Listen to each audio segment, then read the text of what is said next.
CIET NCERT द्वारा प्रस्तुत है श्रृंखला कविता मंजरी। इस श्रृंखला में आज सुनते हैं कविता चांद से थोड़ी सी गप्पें।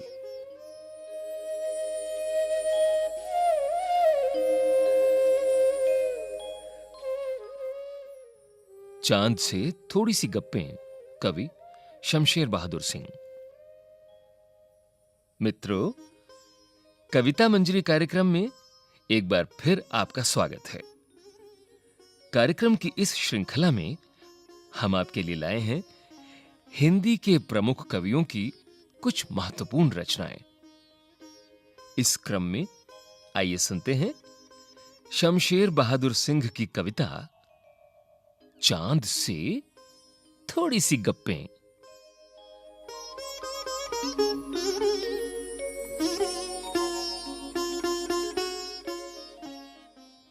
गोल हैं खूब मगर आप तिरछे नजर आते हैं जरा। आप पहने हुए हैं कुल आकाश तारों जड़ा, सिर्फ मुंह खोले हुए हैं अपना गोरा चिट्टा गोल मटोल। अपनी पोशाक को फैलाए हुए चारों सिमत आप कुछ तिरछे नजर आते हैं, जाने कैसे। खूब हैं गो के। वाह जी वाह, हमको बुद्धू ही निरा समझा है। हम समझते ही नहीं जैसे कि आपको बीमारी है। आप घटते हैं तो घटते ही चले जाते हैं और बढ़ते हैं तो बस यानी कि बढ़ते ही चले जाते हैं। दम नहीं लेते हैं जब तक बिल्कुल ही गोल ना हो जाएं, बिल्कुल गोल। ये मर्ज आपका अच्छा ही नहीं होने में आता है। ये ना होता तो कसम से हम सच कहते हैं आपसे शादी कर लेते फौरन। आप हंसते हैं मगर यूं भी दिल खींच तो लेते ही हैं आप। समुंदर की तरह, और मैं बेचैन सी हो जाती हूं उसकी लहरों की तरह। ज्वार भाटा सा अजब जाने क्यों उठने लगता है ख्यालों में मेरे, खामखा। जाओ हटो, ऐसे इंसान को हम प्यार नहीं करते हैं। मुंह दिखाई ही फकत जो मेरा सरबस मांगे और फिर हाथ ना आए। मुफ्त में कविताएं सुने, अपने दिल की ना बताए। जब भी आए यूं ही उलझाए। ऐसे इंसान को हम आखिर तक प्यार नहीं करते हैं। हां, समझ गए?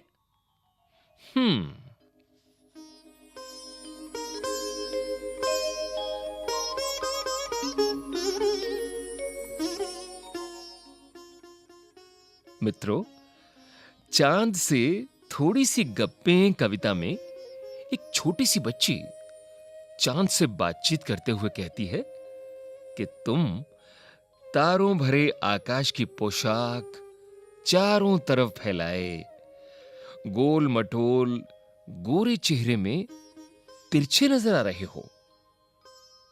क्या तुम्हें घटते और बढ़ते रहने की कभी ठीक न होने वाली बीमारी है? तुम सभी को प्यारे लगते हो, परंतु तुम कभी कहते क्यों नहीं हो? कुछ इन भावों की है ये कविता। मित्रों, इस कविता के भाव पर आधारित सुंदर सा एक चित्र बनाइए, और हां, अगर हो सके तो एक कविता भी लिख लीजिए। क्यों?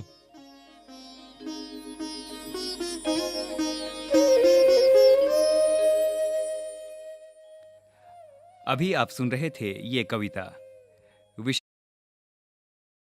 CIET NCERT द्वारा प्रस्तुत है पाठ 4 चांद से थोड़ी सी गप्पें।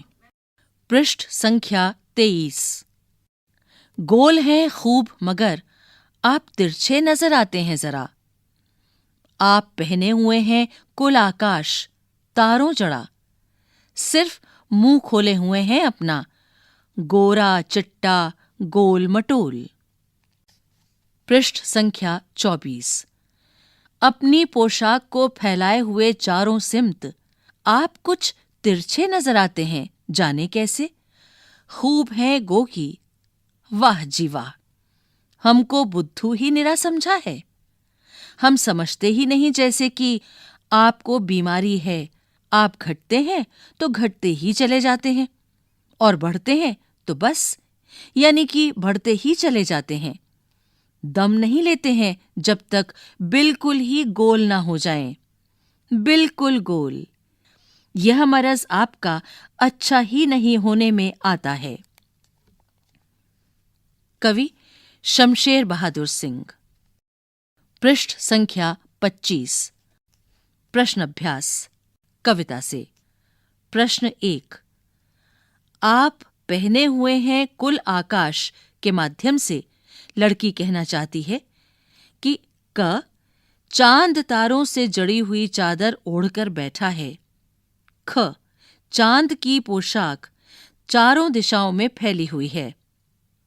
तुम किसे सही मानते हो? प्रश्न 2। कवि ने चांद से गप्पें किस दिन लगाई होंगी? इस कविता में आई बातों की मदद से अनुमान लगाओ और उसका कारण भी बताओ। दिन, कारण, पूर्णिमा, अष्टमी से पूर्णिमा के बीच, प्रथमा से अष्टमी के बीच। प्रश्न 3।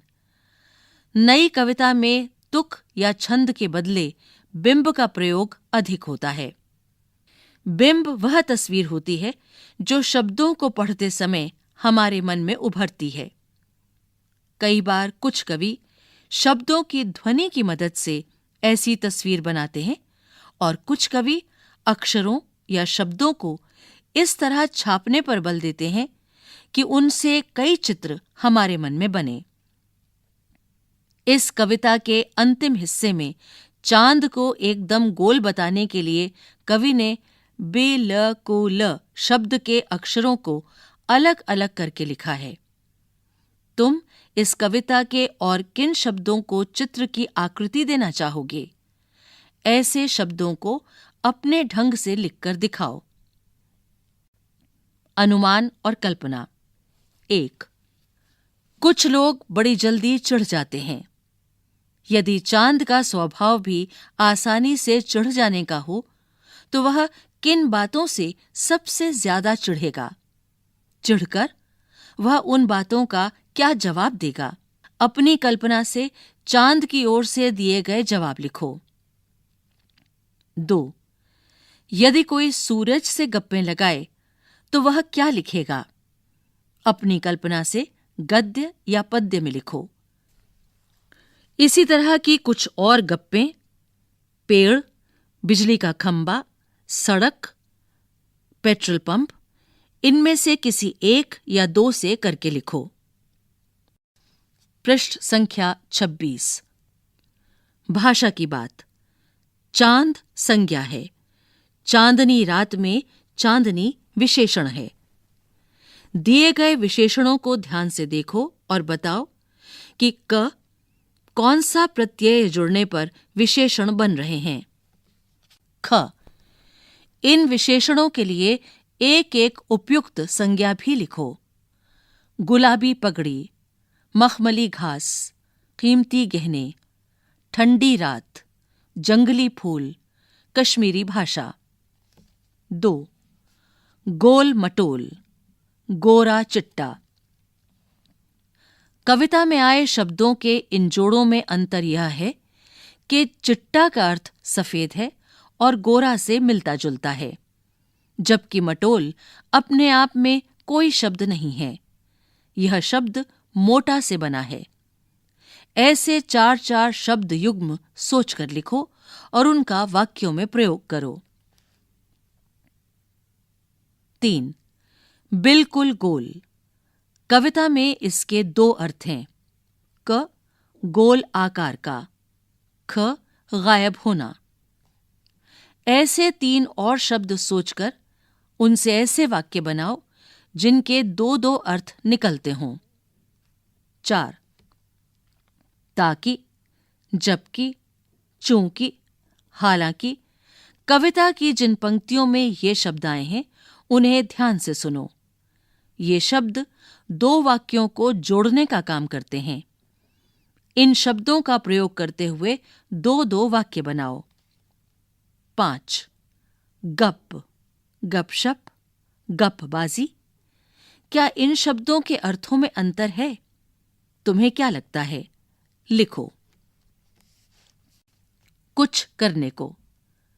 पृथ्वी के चारों ओर परिभ्रमण करते हुए चंद्रमा भी पृथ्वी के साथ साथ सूर्य का परिभ्रमण करता है। इन्हीं दोनों परिभ्रमणों से वर्ष और मास की गणनाएं होती हैं। सामान्यतः 30 दिनों के महीने होते हैं जिन्हें चंद्रमा की वार्षिक गति को 12 महीनों में विभाजित करके निर्धारित किया जाता है। 30 दिनों में 15-15 दिनों के 2 पक्ष होते हैं। जिन 15 दिनों में चंद्रमा बढ़ते बढ़ते पूर्णिमा तक पहुंचता है उसे शुक्ल पक्ष, और जिन 15 दिनों में चंद्रमा घटते घटते अमावस्या तक जाता है उसे कृष्ण पक्ष कहते हैं। इसी तरह 1 वर्ष के 12 महीनों में 6-6 माह के 2 अयन होते हैं। जिन 6 महीनों में मौसम का तापमान बढ़ता है उसे उत्तरायण, और जिन 6 महीनों में मौसम का तापमान घटता है उसे दक्षिणायन कहते हैं। संवत के 12 महीनों के नाम इस प्रकार हैं: चैत्र, वैशाख, ज्येष्ठ, आषाढ़, श्रावण, भाद्रपद, आश्विन, कार्तिक, मार्गशीर्ष, पौष, माघ, फाल्गुन। पृष्ठ संख्या 27। अंग्रेजी कैलेंडर की वार्षिक गणना सूर्य के चारों ओर पृथ्वी के परिभ्रमण की अवधि के अनुसार 365 दिनों की होती है। इसके महीनों की गणना पृथ्वी के चारों ओर चंद्रमा के परिभ्रमण पर आधारित नहीं है। इसमें वर्ष के 365 दिनों को ही 12 महीनों में विभाजित किया गया है। इस कैलेंडर के सभी महीने 30-30 दिन के नहीं होते। अप्रैल, नवंबर, जून, सितंबर, इनके हैं दिन 30। फरवरी है 28 दिन की, बाकी सब 31। यहां 2 प्रकार के कैलेंडर दिए गए हैं, एक संवत कैलेंडर और दूसरा अंग्रेजी कैलेंडर। क, इन कैलेंडरों में से किस कैलेंडर में चंद्रमा के अनुसार महीने के दिन दिए गए हैं? ख, दिए गए दोनों कैलेंडरों के अंतर स्पष्ट करो। ग, कृष्ण पक्ष और शुक्ल पक्ष का क्या अर्थ होता है? पाठ समाप्त।